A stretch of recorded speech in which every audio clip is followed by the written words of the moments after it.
Now on BBC One Wales, what happened when a dad abducted his daughter? Louise Elliott has the inside story. Exactly what we need after a hard day's having fun. Divorced father Simon Clayton hasn't seen his daughter for 9 months. It's unclear when he'll be trusted alone with her again. If you want to be with your child, some people don't. I did. My child isn't around me at the moment and I'm very unsure about the future. It's almost like a living bereavement. She'll get lost. Last year, Simon disappeared abroad. He took his 4-year-old daughter with him. Just do one of your runs through the water. Do one of your runs through the water. After 6 weeks, he was arrested. But what drove him to abduct his own child? Run from that way up there, down this way.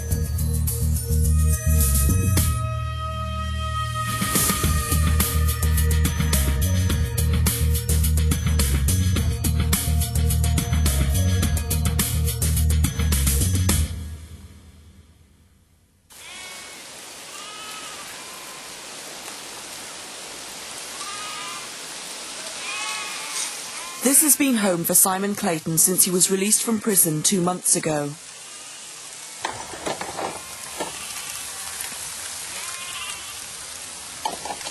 Convicted of abduction, he lost his home and his livelihood. He also lost what's most precious to him, contact with his daughter Esty. He last saw her the day he was arrested at the end of their controversial trip, captured by Simon in his personal video diary. All the kids are out playing. It's the way it should be. This is the first time Simon's felt able to look at many of these images. You devil. Ah. Oh, I like this. Snails. Did you see the snail? See, this is a girl that's, she'll eat anything. She did about £1.50 for 2 plates of snails, I remember. She likes trying new things. Oh yeah, that's the thing. We've always gone off and done new things. And, A yucky street? Okay. Bye. Bye, camera. no, we had a, you know, we were happy. You can tell we were happy. But as he filmed these pictures, an international warrant was already out for Simon's arrest. Little did he know the key to tracing them would be his distinctive maroon camper van. Bye-bye. Bye-bye. We love you. We love you. Simon met Esty's mum, Aneta, in her native Poland. They married and made their home in Hay-on-Wye, where he ran a bookshop. But 15 months after the birth of their daughter, the couple split. A bit too big. Shopping for one at the moment. At first, Simon and Aneta shared Esty's upbringing 50-50. Both enjoyed equal time with her. She had the idyllic childhood in this area where she would spend half the time with me. We actually lived just over the road there in a gorgeous house. We had animals, badgers sat at the bottom of the garden, which we'd go off and check out now and again, and walking, pony riding, all that kind of thing. Yeah? Yum, yum, yum. Simon's friends saw what he was like as a father. He was very, very fair with her always. He never spoiled her. I mean, some part-time parents, you know, it's always a bit of a shock when you get the child again after not having had the child for 3 or 4 days. But he never spoiled her. He was always completely clear about the boundaries and very kind but firm when necessary. No, he was very good.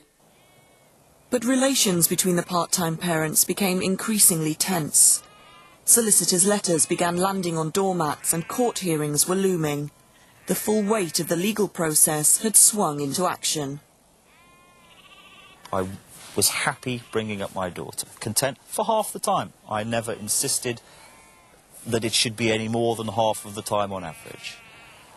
That was threatened for no good reason. I was in the darkest hole I'd ever been in my life. I knew I needed to get away because it's very stressful being close to the place where you've got this horrendous battle going on.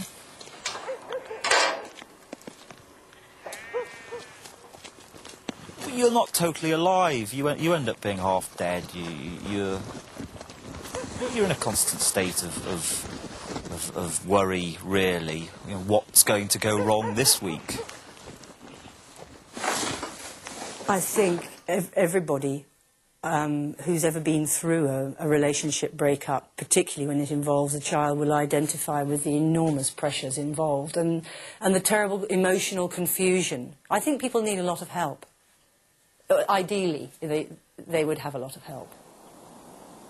The pressures had reached a peak when Simon disappeared with Esty. But this abduction wasn't the first time Simon hadn't returned the child as agreed. In August 2002, he kept her for an extra few days. What he did then wasn't illegal, but Esty's mum Annetta told us she turned to the courts to make sure he could never disappear with her again. But 8 months later, he abducted her, just as the legal process intending to stop him doing just that was coming to a head. The day they disappeared, Annetta handed Esty over to Simon at the usual place, here at Bronllys.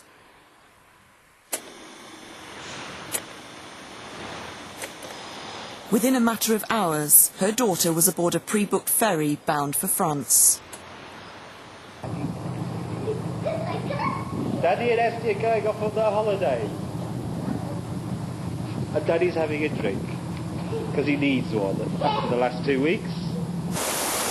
2 days later, Annetta went to Simon's house to pick her daughter up. They weren't there. She found a note. It said they'd gone away for at least 3 weeks, maybe more. When you first left, did you have any clue about what Annetta might be feeling? Oh, I'd thought plenty of times, of course. I didn't think it would really be a problem for her. A lot of people might not be able to understand this, but it's so normal for us, for me, certainly. I mean, I was a pilot for 15 years. I met Annetta abroad. The first couple of years that Annetta and I were together, we would regularly go off at the drop of a hat to the other side of Europe. It's so normal. Annetta knows that I'm a very, very good at travelling and I never had any problems. But this was different. This was outside the norm, wasn't it? I think it was just another step going to somewhere where no one wants to go. But that's what happens when you end up in this unresolved situation with a young child. Not knowing where her daughter was troubled Annetta. She went straight to the police. One of the major concerns that we had was the fact that we had no knowledge. We had no contact.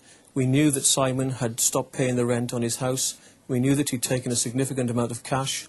We knew that he'd lived abroad in the past. And we knew that he wanted Esty to be brought up and learn a foreign language. All of these things gave us concern that he may never come back. And clearly that was a major figure in this inquiry. Obviously this was a very distressing time for Annetta. Okay. Weeks passed by with no word, so Annetta and the police went public. Sorry. That's all right. No rush at all.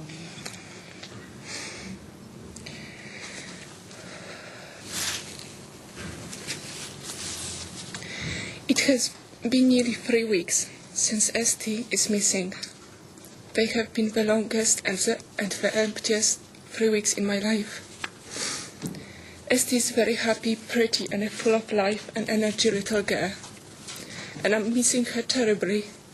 And I'm sure that she is missing me and her friends. And it's time for her to come back home. I'm asking the public for help. Please, if you think that you have seen Esty, or know where she might be, please contact the police. Thank you.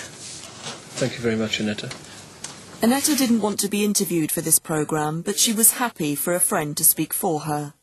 I said to her, what is the worst that could happen? And she said, I don't know, but I have thought about that, and I'm not sleeping, and I can't eat, and I feel sick the whole time. And, you know, she said her head was so full of stuff that she just didn't know what to think and who to talk to about it.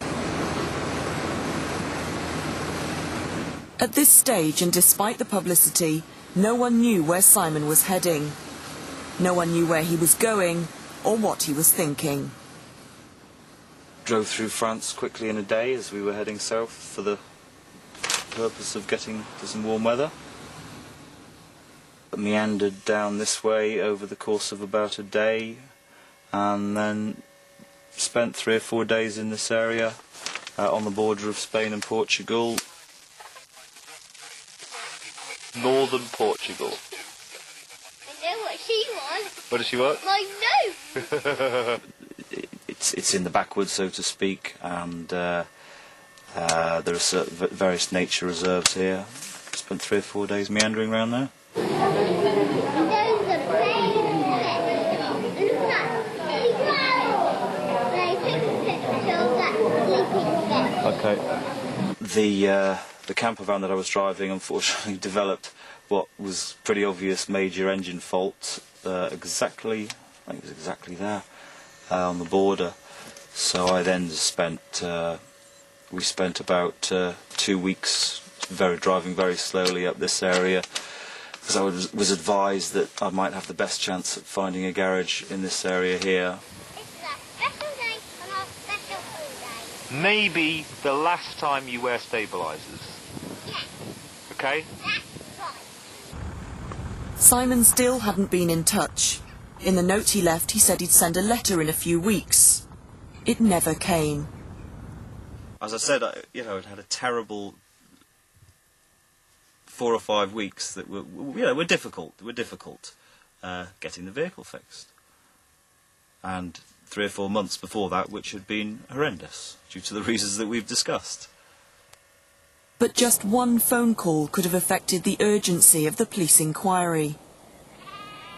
Why didn't he make a single call to Annetta to put her mind at rest? I never had the 2 relaxed weeks that I needed to think about what on earth we are going to do. And the point of the phone call was going to be the phone call where I would have said, well, listen, I have come to certain conclusions. Did you contact anyone while you were away? I'd phoned 1 or 2 people because I was wondering if I might need some assistance getting my mechanical problem sorted out. But I didn't phone anybody around here. I had no idea of any arrest warrant or anything like that. It didn't cross your mind that Annetta might be worried or people might be looking for you? No.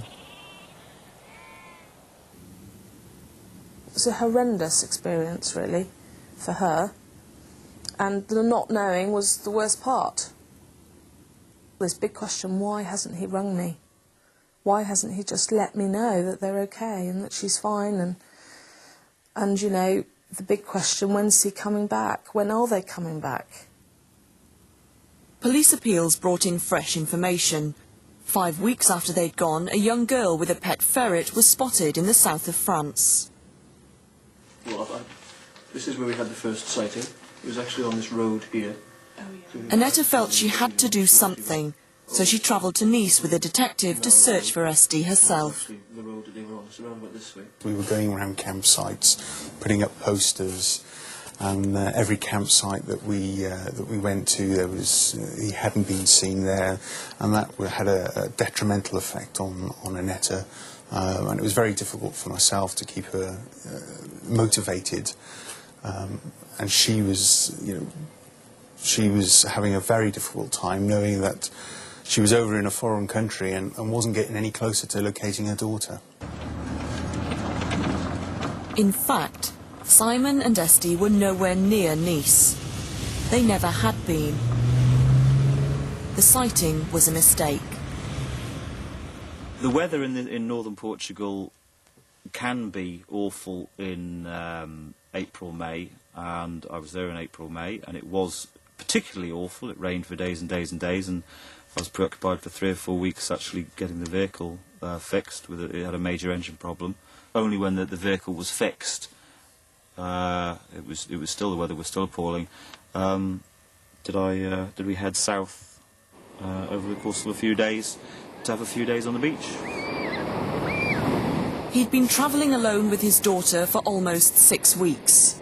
Simon had no idea that a holidaymaker was about to bring his plans to a dramatic end. We were stopped here waiting to turn in to go into Lidl's to go shopping, and there was a flow of traffic coming down the hill, and in the traffic flowing towards me was this red maroon camper van that I'd seen on TV in Wales 4 days before I come out here on holiday. So he drove straight past you here, and where did he head then? He headed down towards this junction here, and then round this corner and up that way. We then assumed that it was going up onto the West Coast Road. So within a matter of seconds, he was out of sight? Yeah. And we had to really strain our necks to get the number, and I got 1 digit wrong when I wrote it down. And then we went home and reported it to the police. Certainly, Mr. Bryant's soon became clear that that was a very good sighting. He'd seen the vehicle, he knew the registration number, and at that point, this place became electric. People were walking into the room on routine inquiries and finding that they couldn't leave because they could immediately sense that something special was taking place. It was the closest that we'd been to Simon and Esty in the whole of the 6 weeks, and we didn't want to lose that gap. When you did get through to David Power's police, what did they say? I spoke to Noel Blakeman, and he asked me if we'd go out and check out a couple of campsites for Really? him. Yeah. What did you think when he asked you that? We were quite surprised, Joe and I, but we did say we would because there's a campsite quite local to where they were living. So both of you were just scouring the place, were you? Just eyes peeled driving through here. We weren't too surprised that they weren't here. We then decided to go further up the coast to another campsite called Salema, which is about 10 kilometres from here. What was in your mind? What picture did you have in your mind as you were searching for them? Really, just to get the little girl reunited with her mum, really. You were thinking of Annetta all the time? Well, I just had this strong image of the TV report in Wales of her being extremely upset. After you'd been to the second campsite and got no joy there, what did you do? We'd virtually, at that point, we'd given up, and we decided to come down here just for a break and an ice cream. And we drove down here into the square and parked up just around this corner. Yes. And unbelievably, we spotted the van again. Where was it? It was parked up over here, this shop, right in front of the shop over here. And what did you think when you saw it? Well, we were flabbergasted. Again, we couldn't believe. This is 3 hours after the initial sighting. Our first reaction was to phone Noel Blakeman. He turned up in this car park, saw the van, and had phoned me up on his mobile phone. And what was that moment like? It was... I can't explain it. For 6 weeks I'd been consumed by this case, looking for Esty, and we had the van in front of us, although thousands of miles away. What have you found? Simon had no idea police were closing in. He was planning ahead, thinking of where they might travel next. What do you think, Fifi? It was just the weather. If the weather had stayed good, then should imagine stayed around there for 2 or 3 days, and then maybe headed up north again. I don't really know. The telephone rang again, and it was it was Rob, and he said that Simon and Esty are now getting into the van. She's putting the seatbelt on, and they look like they're preparing to drive away. I panicked at this point. Noel, he's leaving. Follow him was Noel's initial reaction, but much to our relief, he only drove round the square and parked up here on the beach. He parked up just here. But it sounds like everyone was getting a little bit worried then that you were going to lose them. We were going to lose them, and it really did feel that for all the effort we put in, it was all going to slip away from us because the local police hadn't turned up. Rob was on pressurised. It's where's the police? Where's the police? And I think he could hear what was going on in the background of the problems that we were having, trying to organise that. There was quite a panic, really, because I was in touch with Noel Blakeman. Noel Blakeman's colleague was in touch with Interpol. Interpol were in touch with Faro. Faro were in touch with police in Villa d'Obispo. So what were Simon and Esty doing in all that time? They were playing here on the beach. Simon was sat by the van initially. Esty was playing in the water. How did they seem to you? What were they like? They just seemed like they were having a really nice, fun time together. We went to a very, very public, small beach in the Algarve, and the first time I realised was when a policeman ran up to me and knocked me to the floor, pointing a gun at me. In fact, I had no idea then. And I thought some horrendous kind of mistaken identity had occurred. They sort of gunned to his head and threw him to the floor and handcuffed him and marched him to a GNR vehicle. And what was Simon doing or saying at this time? He was protesting, what's this all about? Esty was in the sea, or at the edge of the sea, was left there by the police. I was knocked to the ground with a couple of policemen who stuck guns in my back and told me not to move, but I kind of had to ignore them because I had to beckon Esty to me, because they didn't go and deal with her. It was horrendous. From my point of view, it was quite traumatic, but Esty didn't actually see the arrest. She was busy, preoccupied playing in the sea. But did you feel in your heart of hearts that you'd done the right thing? I did feel I'd done the right thing, but I did have sort of doubts about pointing the finger at this guy. Why was that? Because it wasn't a very pleasant thing to witness, seeing somebody with a gun to the head and arrested. You could have heard a pin drop at that stage here. And 5 minutes felt like an eternity, as I said, and we phoned back and there was a voice, yes, we have your person in custody and the child's okay. And there was uproar here. It was an absolutely brilliant investigation to be involved in. Despite his protests, Simon and Esty were put into separate cars. They were driven by police to Faro, an hour away. I saw her for about 10 minutes.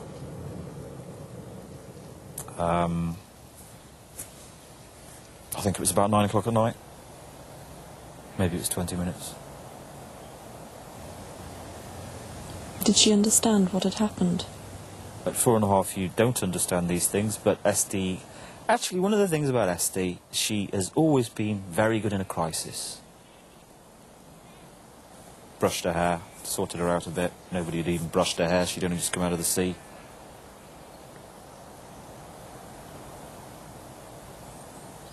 That was the last time he saw her. But how long would he have stayed away if he hadn't been found and arrested?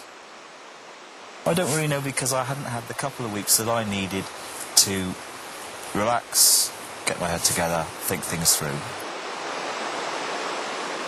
I didn't do anything.